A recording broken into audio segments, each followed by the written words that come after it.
घोटकी वेझो मुबैना मुक़ाबले में शहीद थी वियल पुलिस एहलकार जी जनाज़े निमाज़ अदा कई वई। शहीद गुलाम मुस्तफ़ा मेमून जी ॻोठ दड़ी चाचड़ में जनाज़े निमाज़ अदा कई वई। जनाज़े निमाज़ में DIG सखर तारिक कुरैशी, SSP घोटकी अतर अली मुग़ल ऐं ॿिया शरीक थिया। घोटकी वेझो मुबैना मुक़ाबले में शहीद थी वियल पुलिस एहलकार जी जनाज़े निमाज़ अदा कई वई। शहीद गुलाम मुस्तफ़ा मेमून जी ॻोठ दड़ी चाचड़ में जनाज़े निमाज़ अदा कई वई। जनाज़े निमाज़ में DIG सखर तारिक कुरैशी, SSP घोटकी अतर अली मुग़ल ऐं ॿिया शरीक थिया।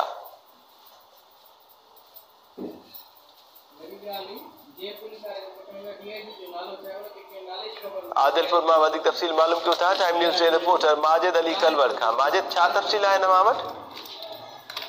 जी बताओ, आदिलपुर लगभग दड़ी चादर में गुजर ॾींहुं घोटकी B सेक्शन थाणे जी हद ॻोठ दरियाखान मुंशी बड़का पुलिस एहलकार ॾोहनि विच में मुबैना मुक़ाबिलो थियो। जंहिं मुक़ाबले में पुलिस एहलकार गुलाम मुस्तफ़ा मेमून शहीद थी वियो, जंहिंजी जनाज़े निमाज़ आदिलपुर ॻोठ दड़ी चादर में अदा कई वई आहे। जनाज़े निमाज़ में DIG सखर तारिक पास ऐं SSP घोटकी, DSP अब्दुल कादिर चाचड़ ऐं ॿिया जेका रेंजर जा जवान शरीक थिया आहिनि।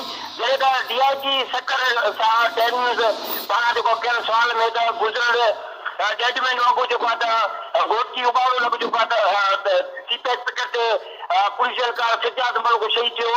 जंहिंखां पोइ जेको आहे त उन खां पोइ ॿी वारदात आहे जंहिंमें गुलाम मुस्तफ़ा मेमून जेको आहे त उहो शहीद थियो आहे। उन खां बाद आदिलपुर जेका साहिब जी टीम इहो बि उनखां पुछा कई त पुलिस एहलकारनि खे बुलेट जैकेट न आहे ऐं उनखे हेलमेट न आहे, जंहिंजे करे आए ॾींहुं को न को पुलिस एहलकार शहीद थिए पियो। इन जे हवाले सां उन चवणो हो त असांजो जेको आहे जेको आहे त सिद्धार्थ मलिक जा जेके कातिल आहिनि उहे तव्हां गिरफ़्तार कया आहिनि। जॾहिं त हीउ जेको राति जो वाक़ियो थियो आहे उन सां अफ़सर नाज़ आहे ऐं हिनजी जेको आहे जेके कातिल आहिनि उहे तव्हां गिरफ़्तार कयो वेंदा। जॾहिं त ॾोहरनि जो जेको आहे घेरो तंग कयो वेंदो, कची तरह ऑपरेशन पोइ कयो वेंदो।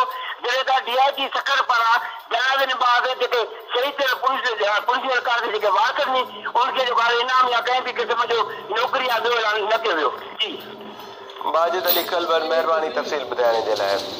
घोटकी वेझो मुबैना मुक़ाबले में शहीद थी वियल पुलिस एहलकार जी जनाज़े निमाज़ अदा कई वई आहे। शहीद गुलाम मुस्तफ़ा मेमून जी ॻोठ दड़ी चाचड़ में जनाज़े निमाज़ अदा कई वई। जनाज़े निमाज़ में DIG सखर तारिक कुरैशी, SSP घोटकी अतर अली मुग़ल ऐं ॿिया शरीक थिया।